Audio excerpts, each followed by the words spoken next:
Hello, I am Roger Herzog, Executive Director of CEDAC, and I'm here today with Leslie Reid, Chief Executive Officer of the Madison Park Development Corporation. And we are here to talk about the role that community development plays in creating racial equity. Welcome, Leslie, and thanks for being a part of this. Thank you so much, Roger, for having me. I'm always thrilled to celebrate CEDAC's work. It's so important to the work that happens in communities across Massachusetts, so it's my pleasure. Thank you. Well, 2020 was a very challenging year with multiple crises, health, racial, political, and somehow we were able to continue our work of housing and community development. Do you want to share a couple of highlights that Madison Park realized during 2020? I'd be delighted to. I'd like to take a moment and acknowledge Haynes House. Haynes House is a 140 unit rental apartment community in the heart of Madison Park Village, which is located near Nubian Square in the Roxbury neighborhood of Boston. And this is the first substantial renovation of Haynes House since it was constructed in the early 80s. And the scope of work included a completely new skin, which means that the building is more efficient, but also absolutely beautiful, and unit upgrades and systems upgrades. It was an occupied rehab. We tried to keep from having to move families out of their homes or out of the community. And so we were in full swing of doing an occupied rehab of this pretty complicated project when COVID hit, unfortunately. And subsequent to that, we faced the construction moratorium here in the city of Boston. And it was a huge challenge, and a combination of our excellent team, which included Delbert Construction and Davis Square Architects, along with our excellent staff and with really important support from the city of Boston and other folks, we actually were able to craft a safety plan to restart construction, and we were able to successfully complete the project on schedule, on budget, and safely in the face of the pandemic. And so I think it's a real testament to how effective the community development and affordable housing industry is in mobilizing in the face of crisis. So we were really proud to see that come to completion in this really challenging year.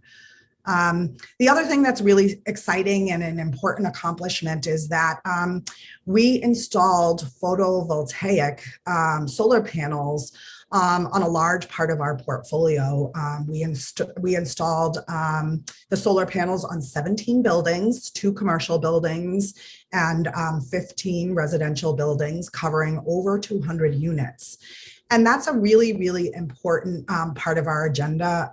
Healthy communities are a big part of Madison Park's mission, and being able to both reduce the carbon footprint of the affordable housing in our community, to reduce the cost, and to steward these important assets into the future is really, really important. You know, when you think a little bit about racial equity, environmental justice and equity is really closely tied to that. There's study after study where inner city communities similar to Roxbury really suffer from terrible disparities in environmental conditions. And so the ability to start to improve the sustainability and resiliency of our homes and community is really, really important and really exciting to accomplish in this really challenging year. Thank you. That is incredibly impressive that during such a difficult year, the work was able to continue. You completed projects, and such important projects like Haynes House and this solar installation. As the CEO of Madison Park, you have a deep and longstanding knowledge of the community development sector, including, I will add, your background early in your career as a CEDAC staff alumna. You also serve as a current board member of CEDAC's affiliate Children's Investment Fund, and are one of several persons of color who have assumed leadership roles in CDCs across the state. What role does our sector have in promoting racial equity, and how has Madison Park moved that agenda forward? Yeah, it's a really important issue, and I am so honored to be the steward of Madison Park's work this year, 2021, as we celebrate the 55th anniversary of our founding. And, you know, our organization was founded by community activists who came together in opposition to disinvestment, urban renewal, and the plan for a highway through our community. And they actually formed the Lower Roxbury Community Corporation before CDCs even existed. So sometimes we claim to be the first, if not among the earliest examples of resident-led planning and development in a community-based setting. And so it's really, you know, meaningful to be thinking about 55 years into the future, where unfortunately we are still facing just the most recent reckoning of the legacy of racial injustice in our country. It is also inspiring because the vision of the founders of our organization, I need to name them and say their names: Ralph Smith, Vinnie Haynes, Beryl Roach. The vision that they had really, really does carry forward into the present and inform our work.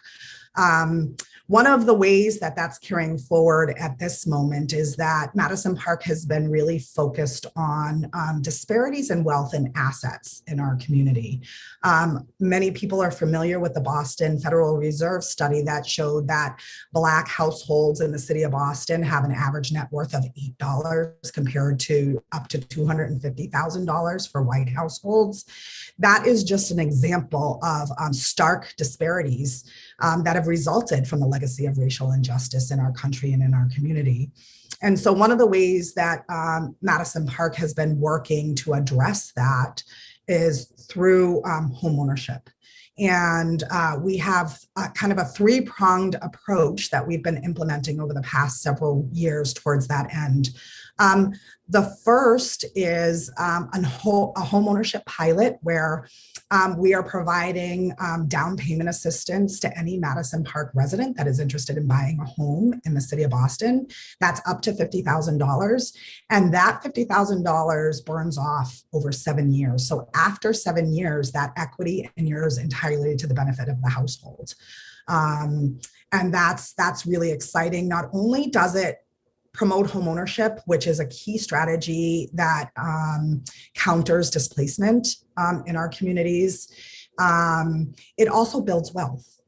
We know that a lot of that asset disparity, the assets that white households have, were accumulated through homeownership. And, you know, Roxbury is kind of a poster child for some of the racist housing policies that people are discussing and becoming more aware of. So it's especially meaningful to try to address that directly in our community with our residents.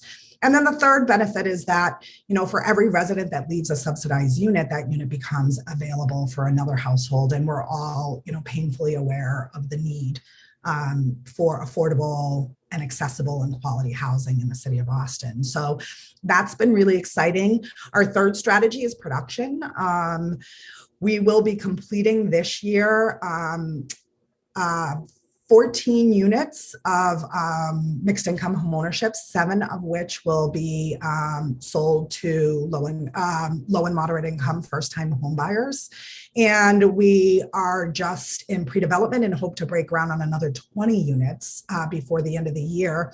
Those new 20 units are being funded in part through the Commonwealth Builder Program, which is a program through Mass Housing in the Commonwealth of Massachusetts that is specifically targeted to address disparities in homeownership, racial disparities in homeownership. So we're really proud to be at the forefront of deploying that resource towards homeownership and wealth building in our community.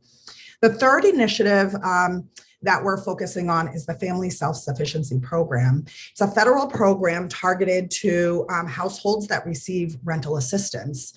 And rental assisted properties, when the household's income goes up, so does their rent. And with the family self-sufficiency program, the incremental increase to rent gets placed into a savings account that inures to the benefit of the household. And the household is offered one-on-one financial coaching towards their goals. And I'm really proud to report that Madison Park has exceeded all goals in terms of enrollment in the first year of that program. So that's kind of the creating a pathway to homeownership for households in our, that are renting and may not be ready to buy a home, but giving them an option to work towards that. So we've been really, really proud to have been able to do such important work that tries to directly address, the racial disparity that we see in wealth and assets in our community. That is really an impressive agenda that you've undertaken, and Madison Park is a real leader in this area. I think all of the CDCs around the state are going to learn from the example that you are establishing in Roxbury. So thank you for being the leader in this.